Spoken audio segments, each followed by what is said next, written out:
Hey Acceptance Squad, this is Alex from Alex's Autism Acceptance channel. Before the video begins, I want to explain something. This video is audio only because as I was doing the interview, I realized that I had some merchandise that was directly related to my school, and due to the rule of confidentiality, I'm not allowed to do that, so that's why I took a screenshot of a portion of the interview where my sweatshirt was on, and there was no merchandise that was visible. So yeah, that's the reason why you just see a still image. But regardless, this is for a school assignment in an autism class, and I am always willing to help out assignments related to autism. So I said I oblige, and this is the interview. I hope you get a lot out of it. Hope you enjoy. Great. Hey, Acceptance Squad. This is Alex from Alex's Autism Acceptance channel. I'm here with my friend Mohammed, and he's going to do a school project. So he is the one asking the questions, which is a different approach. I usually ask the kind of questions. So this is a nice change of pace right here.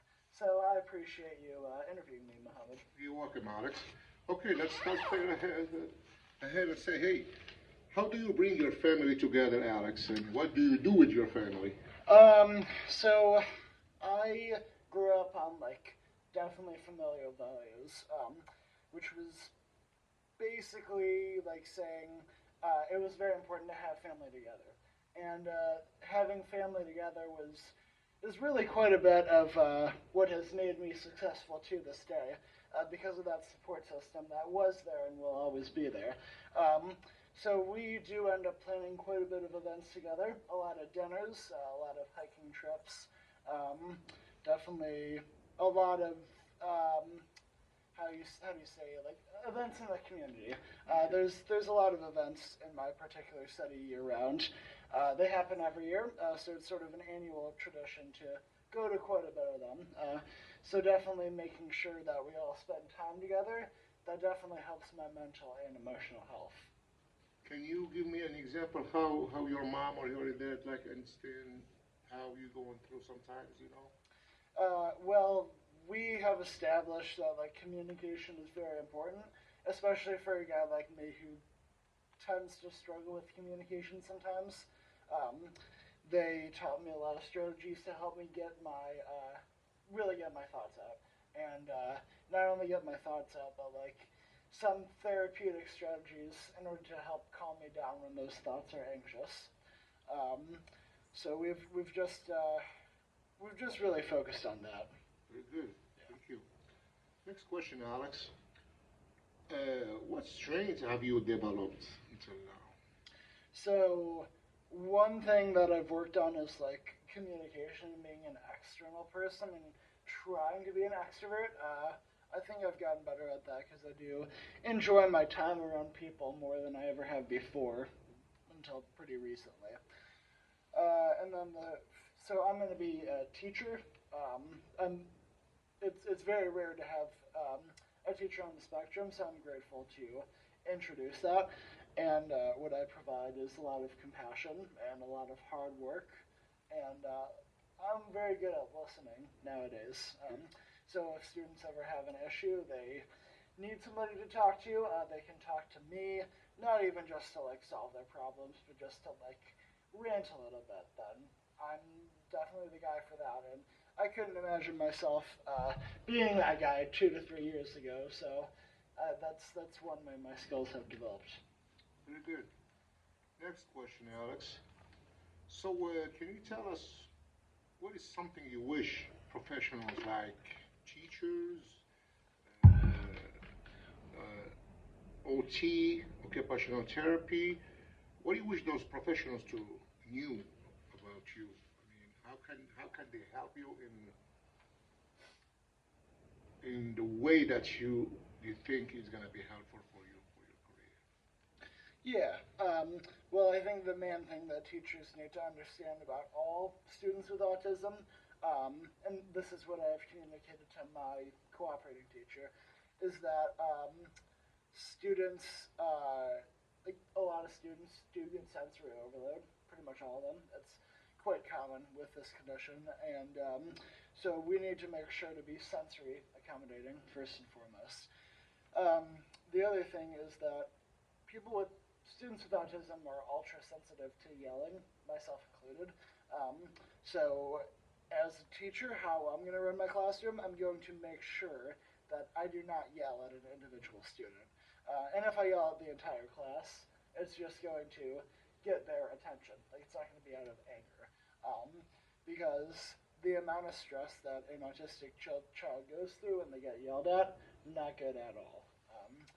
And that's really why it's unfortunate, because I was talking with one of my special education teachers, a very good friend of mine. He explained that paraprofessionals do not get any training when it comes to being able to work with and help students with autism, which is just infuriating because some of them are really bad. I'm not going to sugarcoat it. There are some paraprofessionals that do not belong, and the reason for that is because they haven't been exposed at all, so they have no idea what to do once they finally come across it. And that is not okay, and we need to put policies in place to change that. Oh, sure. Thank you. Yeah. Fourth question. Alex, do you feel like supported in your community? Do you feel like people, they don't discriminate you, they treat you fairly, they understand what you're going through, how you behave? Do you think those? Do you notice any of those in your community? 100%, yes. School, not only at Eastern Michigan University, but at the school that I work at, the amount of resources as well as the embracement of diversity has been incredibly good for my mental health, because when I went to a charter school and a private school, there wasn't a whole lot of diversity, and there wasn't a whole lot of appreciation for that. So and looking back on it, I was suffering quite a bit, even though I didn't understand it. But now that I'm exposed to like all this culture and all these different levels of neurodiversity, yeah, incredibly supported school-wise. Same with church. My church specializes in its neurodiverse members. That's what they pride themselves on. Actually, one of my good friends who speaks about autism is going to be coming to my church to talk a little bit about that, autism and Christianity. Because my church, they believe that we are all one body of Christ, and so we should all treat each other like brothers and sisters of Christ, which we are. And not only do they believe that, they act it out, which is much more important than believing. So I got that down in my church. Now, when it comes to grocery stores and like things in the normal community and society, I don't go out in society a whole lot, so I haven't seen anything specifically positive or negative. Really, my only things are my job and my apartment and church. Those are the only ones that I regularly attend. But I haven't seen anything negative in overall society. Good. Okay, here's the next question. It just came up to my mind. I know you mentioned at the beginning that communication is very important in your family. Here's the question: How would you see, say, for a different person with autism, how the family can impact his or her positive behavior? So, another form of question: how you describe the impact of your family on you as a person? Oh, well, it pretty much solely has an impact about how I feel and really what I do going forward. So I was diagnosed with autism back in 2002. Nobody had any idea what that was at that time. So there was no resources, there was no level of support. So people always ask me, how did I get here? How did I get in this position? Support from my family and ideology from my family. That's the reason I'm here today, because of like what I was raised on, not because of my support. I didn't have any support. Okay. I had to figure everything out on my own.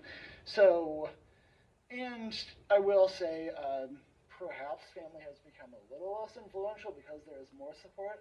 But when it comes to like what you believe in and your attitude on life and where you're gonna go, that all depends on your family right there. So family is essential to autistic success. For sure. Great. Here's the last question, Alex. So this is question. It's like an answer for people to help other people. So what resources have you been using the most, and on which what resources do you think the most beneficial for you and for your other people to get through and get a successful career? Well, I think the important thing to understand is that if you have autism, you are living with a disability, and it is completely okay in order to get extra support, in order to um, stay on the same pace as everybody else. Completely okay. There's nothing you can do about it, and it's important to take care of yourself while you're doing that. And definitely the thing I encourage, especially for new college students, I say this like clockwork every single year. Go to your disability resource center, tell them about everything, have them set up a plan specifically for you. You're gonna have like a 1 hour meeting before, and just to like make sure that everything like gets covered that you need to make you successful. And once you do that, you're going to have the plan until you graduate. So there's the Disability Resource Center is essential for college success, in my opinion. Especially for me, like as somebody who is on the more higher functioning side, that was a complete necessity for me in order to get this far. So no shame in that. And just having conversations with the people in charge of you, like your parents, your teachers, influential members in your community. Have talks with them about what you're experiencing, what you're going through, what you think you can do about it, and what you think you need help in. Especially mention to them what you need help in, because if they care about you, they'll listen, and it's their job to care about you. For sure. So. All right, Alex. Thank you very much. I think I covered all my questions here, and I really appreciate your time. And I hope I will see you in other questions. Thank you. Brilliant. Thank you, sir. Thank you. Bye-bye. This is Alex's Autism Acceptance Channel, signing out.